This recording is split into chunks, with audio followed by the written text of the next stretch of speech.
दोस्तों, जब से मोदी जी को सरकार चलाने के लिए बैसाखियों का सहारा लेना पड़ा, तब से लगातार इस बात की चर्चाएं सोशल मीडिया में भी होती हैं, राजनीतिक गलियारों में भी होती हैं कि न जाने मोदी जी की सरकार कब गिर जाए। लेकिन इसके साथ साथ इस तरह की अटकलें भी होती हैं कि ऑपरेशन लोटस जो विरोधियों पर अब तक बीजेपी अपनाती थी, क्या अपनों पर भी अपनाएगी।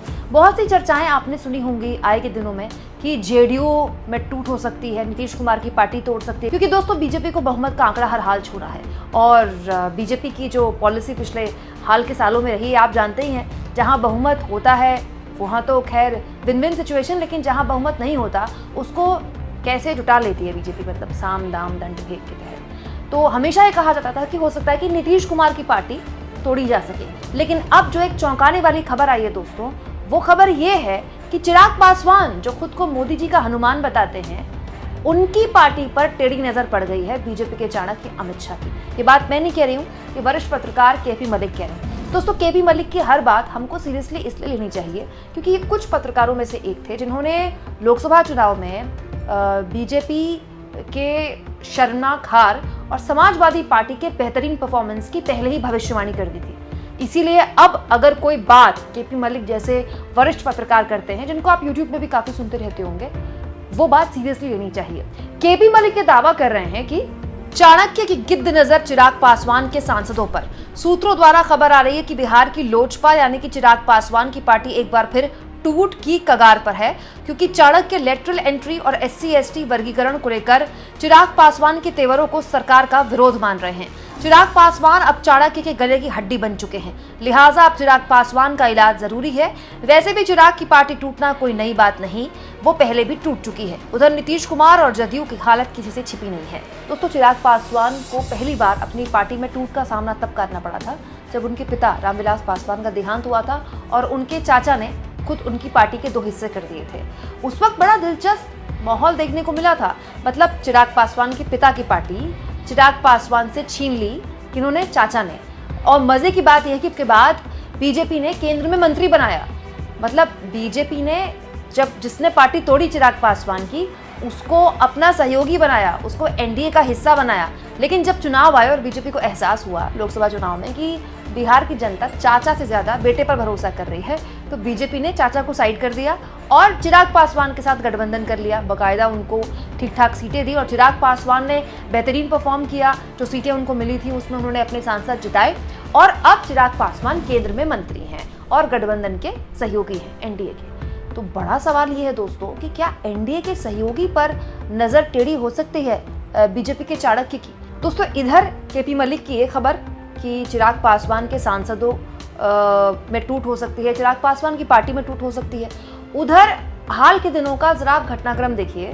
सबसे पहले दोस्तों लेटरल एंट्री का जो मामला था, इस पर चिराग पासवान ने सबसे ज्यादा विरोध किया। मतलब सबसे पहले सहयोगी थे चिराग पासवान जिन्होंने इसका विरोध किया था। जेडीयू ने तो फिर भी थोड़ी सम्मानजनक बयान दिया था। जेडीयू ने कहा था कि इस तरह का फैसला लेकर आप राहुल गांधी को चैंपियन क्यों बना रहे हैं। लेकिन चिराग पासवान ने इसमें बहुत सख्त स्टैंड लिया था कि हम सरकार के इस फैसले में कतई उसके साथ नहीं है।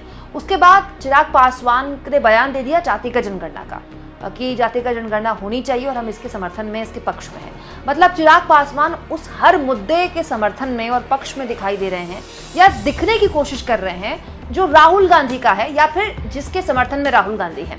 और इससे छीछालेतर हुई है NDA सरकार की। दोस्तों, जब लेटरल एंट्री को लेकर सरकार को U-टर्न लेना पड़ा और सरकार को विज्ञापन रद्द करना पड़ा, तो भी कहा गया कि विपक्ष का दबाव तो था ही, लेकिन साथ में चिराग पासवान का भी दबाव था, क्योंकि चिराग पासवान की राजनीति को ये सूट करता है। लेकिन फिर जातिगत जनगणना के समर्थन में बयान देना, ये अपने आप में बताता है कि क्या वाकई में NDA के अंदर खटपट चल रही है।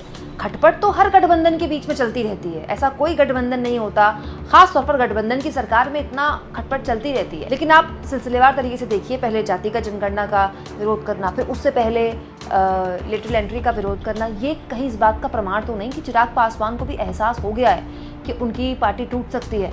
यहाँ पर मैं आपको एक और बात बता दूँ दोस्तों, चिराग पासवान को बीजेपी ने भाव नहीं दिया था जब उनके चाचा ने उनकी पार्टी तोड़ी थी। उसके बाद भी चिराग पासवान मोदी की तारीफ करते रहे। बिहार में विधानसभा चुनाव में उन्होंने नीतीश कुमार की पार्टी को अच्छा खासा नुकसान पहुंचाया। आज बिहार की विधानसभा के अंदर अगर जेडीयू तीसरे नंबर की पार्टी है तो उसमें सबसे बड़ा योगदान चिराग पासवान का है। लेकिन आप देखिए ना, बीजेपी ने चिराग पासवान को भाव नहीं दिया, उसके बाद भी वो मोदी के हनुमान बने रहे, वो कहते रहे कि मैं मोदी का हनुमान हूँ, मोदी जी की तारीफ करते रहे। हालांकि बाद में बीजेपी ने उनके साथ गठबंधन कर लिया।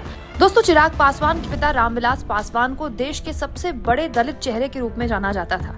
एक बात उनके लिए और कही जाती थी कि रामविलास पासवान को पता होता था कि किसकी सरकार बनने वाली है और किसका गठबंधन सरकार में आने वाला है, इसीलिए सरकार किसी की भी हो, रामविलास पासवान मंत्री पद पाते थे। लेकिन बड़ा सवाल ये है कि अगर चिराग पासवान के रहते उनकी पार्टी में टूट हो जाती है तो क्या ये चिराग पासवान की दूसरी सबसे बड़ी हार नहीं होगी? चिराग पासवान को भी क्या इस बात की खबर लग गई है? क्या इसीलिए वो लगातार इस तरह की बयानबाजी कर रहे हैं जो सरकार को मुश्किल में डाले? लेकिन आप सोचिए, एक ऐसा राजनेता जिसके साथ बीजेपी ने कन्नी काट ली, फिर भी उसने बीजेपी का साथ नहीं छोड़ा। बाद में बीजेपी को जब उसकी जरूरत हुई तब बीजेपी ने चिराग पासवान के साथ गठबंधन किया। क्या वाकई में उस पार्टी पर नजर पड़ सकती है अमित शाह की? और अगर ऐसा होता है दोस्तों, 1% अगर इस खबर में सच्चाई है और चाणक्य की जो नजर है वो चिराग पासवान के सांसदों पर है, तो ये तो बात सही है कि चिराग पासवान की पार्टी कोई पहली बार नहीं टूटेगी। दूसरी बात, उनके पिता के देहांत के बाद अगर ये होता है तो दूसरी बार उनकी पार्टी टूटेगी। लेकिन इससे संदेश क्या जाएगा दोस्तों?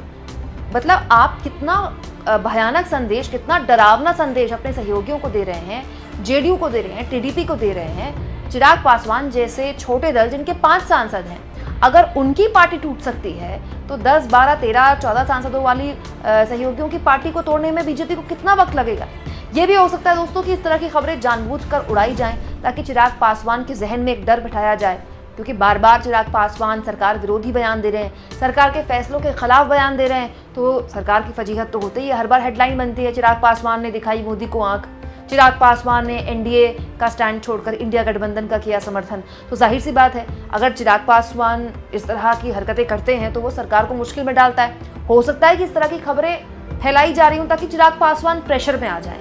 लेकिन चिराग पासवान अगर प्रेशर में आते हैं दोस्तों, तो इससे भी नुकसान किसका है? बीजेपी का तो ही है। अगर चिराग पासवान वही भाषा बोलते हैं जो अखिलेश यादव या राहुल गांधी बोल रहे हैं, तो ये सरकार के अंदर के विपक्ष की भूमिका होगी। हालांकि दोस्तों, अगले साल बिहार में विधानसभा चुनाव है और इस तरह का कोई भी रिस्क बीजेपी इतनी जल्दी लेना चाहेगी नहीं चाहेगी, ये अपने आप में एक सवाल होगा। चिराग पासवान को क्या राजनीतिक शहीद बनाना चाहेगी बीजेपी, ये अपने आप में सवाल होगा।